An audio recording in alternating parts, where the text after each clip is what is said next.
A música popular brasileira é resultado da junção de três etnias diferentes: os indígenas, os portugueses e os africanos. Os indígenas trouxeram para a nossa música os chocalhos, os efeitos sonoros. Os europeus trouxeram os instrumentos de cordas e os africanos trouxeram para a gente o ritmo. A junção desses três povos deram origem ao que conhecemos como a base da música popular brasileira. Na década de 1930, as rádios que eram propriedade do Estado serviam para que o presidente Getúlio Vargas divulgasse o momento político. As músicas começaram a sofrer censura, sendo aprovadas somente aquelas que exaltavam o Estado Novo, como a Aquarela do Brasil. Nos anos de 1940, a produção artística e literária basicamente girava em torno da difícil realidade determinada pelo governo Getúlio Vargas.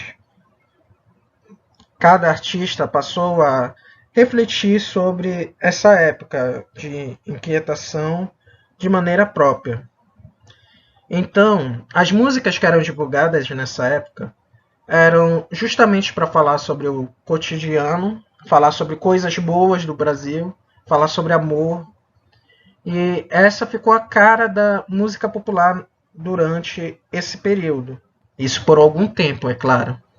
Vamos falar agora sobre Bossa Nova, que é uma das tendências da música popular brasileira.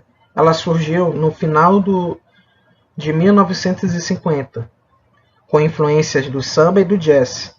Esse movimento musical trouxe uma nova batida no violão, um estilo suave e sofisticado, com arranjos musicais mais elaborados, com certo refinamento, diferente de tudo o que existia até então. A sonoridade da bossa nova conquistou o público brasileiro e internacional, levando o estilo musical a ser conhecido e admirado em vários países. O canto no bossa nova é chamado de canto falado, que é o canto em volume baixo, quase como se fosse mesmo na altura de uma fala. Por isso é chamado de canto falado. Ele é sempre acompanhado por violão, esse tipo de música. E a canção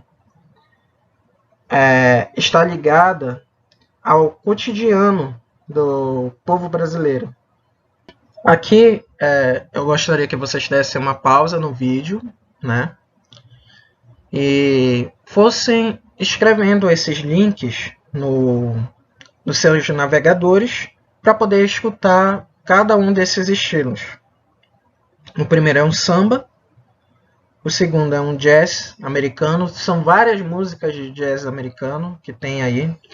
Vocês podem escutar uma música e depois pausar, ou se quiserem continuar escutando também não tem problema. E o último é um bossa nova. Vou dar vocês podem ter um tempo aí para assistir, pause o vídeo e depois que escutarem, vocês podem continuar. A intenção é que vocês percebam que a bossa nova consegue trazer características dos dois lados, tanto do samba quanto do jazz americano, ok? Vou dar um tempinho aqui para vocês pausarem e depois continuarem. Escutaram? Então, vamos continuar. A Jovem Guarda surgiu quando o rock and roll chega ao Brasil. O impacto do novo ritmo de origem norte-americana não ofereceu apenas uma possibilidade sonora à juventude brasileira que estava ansiosa por novidades direcionadas ao público jovem. Devido à expansão da indústria cultural do país e dos meios de comunicação como a televisão, o cinema, o rock foi sendo absorvido no país pelas camadas recém-urbanizadas seduzidas pelas recentes atrações do novo mercado interno, geradas durante o período da euforia e otimismo característico do governo JK, abastecido pela intensificação da relação entre cultura e mercado, que criava modas e maneiras.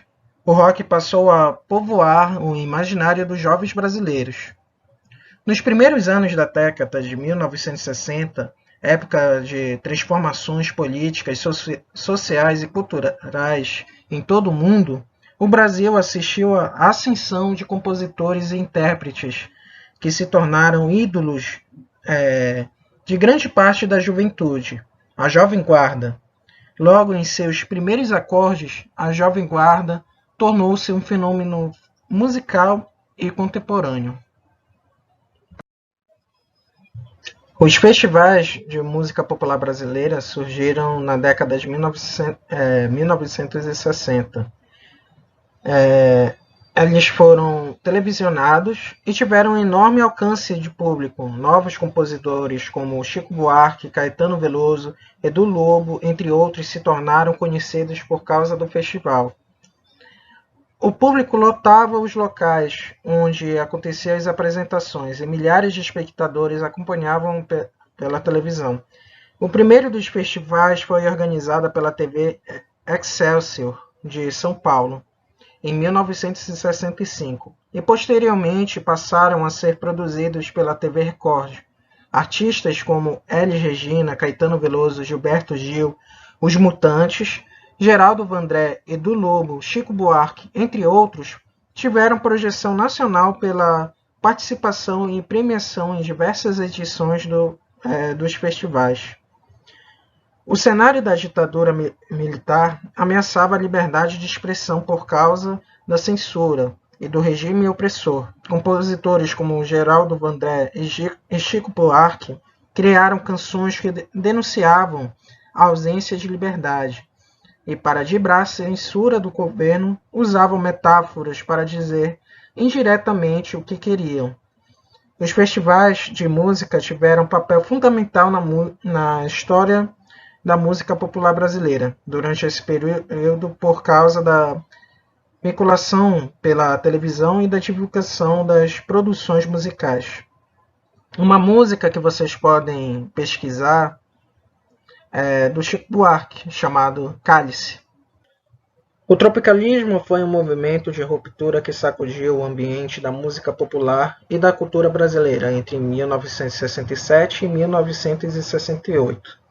O movimento surgiu da união de uma série de artistas brasileiros no contexto do Festival Musical Popular Brasileiro, promovidos, como eu já tinha falado antes, pela TV Record em São Paulo e também pela TV Globo no Rio de Janeiro, e que formaram o movimento musical mais influente e original do país após a Bossa Nova.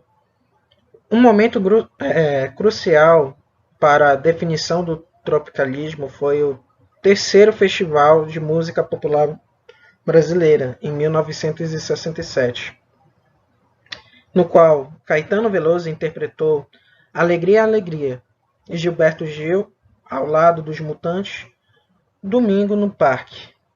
No ano seguinte, o festival foi integralmente considerado tropicalista. Tom Zé apresentou a canção São Paulo. Em 1968, foi lançado o disco Tropicália, ou Pão e Circo, um manifesto do grupo e é considerado o segundo melhor álbum da música popular pela Rolling Stone Brasil. Os tropicalistas deram um histórico passo à frente no meio da música, no meio musical brasileiro. A música brasileira pós-bossa nova é a definição da qualidade musical. No país estavam cada vez mais dominadas pelas posições tradicionais ou nacionalistas de movimentos ligados à esquerda. Contra essa tendência, o grupo baiano e seus colaboradores procuraram da cultura jovem mundial, como o rock, a psicodélia e a guitarra elétrica. Nesse tempo, nos Estados Unidos, estavam ocorrendo os movimentos hippies contra a Guerra Fria e a Guerra do Vietnã, né? Por isso estava eles foram justamente ir atrás de influências desse grupo. Eles pegaram essa influência e ligaram com a vanguarda erudita por meio dos inovadores arranjos de maestros como Rogério do Prati e Júlio